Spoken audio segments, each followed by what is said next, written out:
Toure veut avoir son propre domicile parental. Mariam vit seule avec son fils et connaît des fins de mois difficiles. Oumou a une petite retraite et cherche un appartement plus adapté. Kader souhaite déménager au centre-ville pour se rapprocher de son travail. Les logements sociaux sont construits pour répondre à tous ses besoins. Mais comment construire pour répondre à tous? D'abord, il faut identifier ses besoins sur chaque territoire du pays. On analyse en détail le marché immobilier, les évolutions démographiques, les perspectives économiques et sociales. D'où le programme présidentiel de réalisation de 50 000 logements sociaux en 5 ans. En somme, l'une des promesses majeures de l'État pour améliorer les conditions de vie des Maliens. La maison, c'est la première liberté d'un homme. Quand vous dormez chez quelqu'un, vous n'êtes pas libre. Et c'est dans cette dynamique que le ministère de l'Urbanisme et de l'Habitat, avec l'appui du gouvernement, a signé un protocole d'accord avec plusieurs promoteurs immobiliers nationaux et internationaux dans le cadre d'un partenariat public-privé afin d'accélérer le rythme de la réalisation du programme des 50 000 logements sociaux.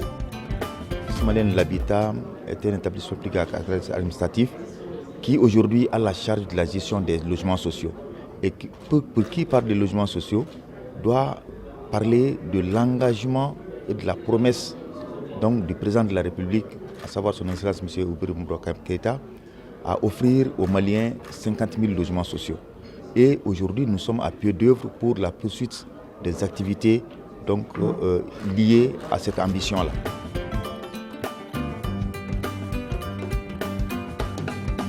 À ce jour, les 1552 logements de Ntabakoro ont été achevés et attribués à leurs demandeurs depuis 2015. Je ne saurais trouver les mots justes pour exprimer la joie que les plus hautes autorités du pays nous apportent ainsi. Dans la même zone, plus de 20 000 logements sont en cours de réalisation, dont 650 construits par la CIFMA sont presque terminés à Kati-Sikoro. Outre la capitale, la quasi-totalité des cercles et régions ont chacun bénéficié au moins de 50 logements. Il est à signaler que 20 000 logements sociaux à Kati-Koko Plateau sont en phase de finition pour un prêt à habiter. Et ce, en soutien à une partie de la population des villages de Toubana, Kati-Koko Plateau et Tanfara.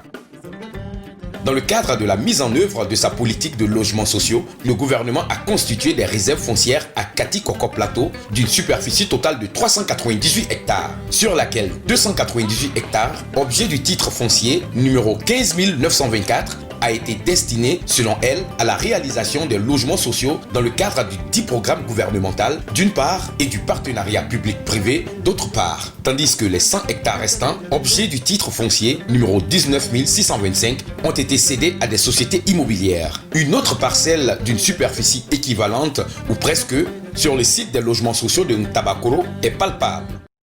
Le gouvernement s'emploie résolument à promouvoir la quiétude et la paix ainsi que la sécurité qui sont nécessaires pour le bon déroulement des différents scrutins et pour la réalisation d'actions de développement économique et social sur toute l'étendue du territoire national.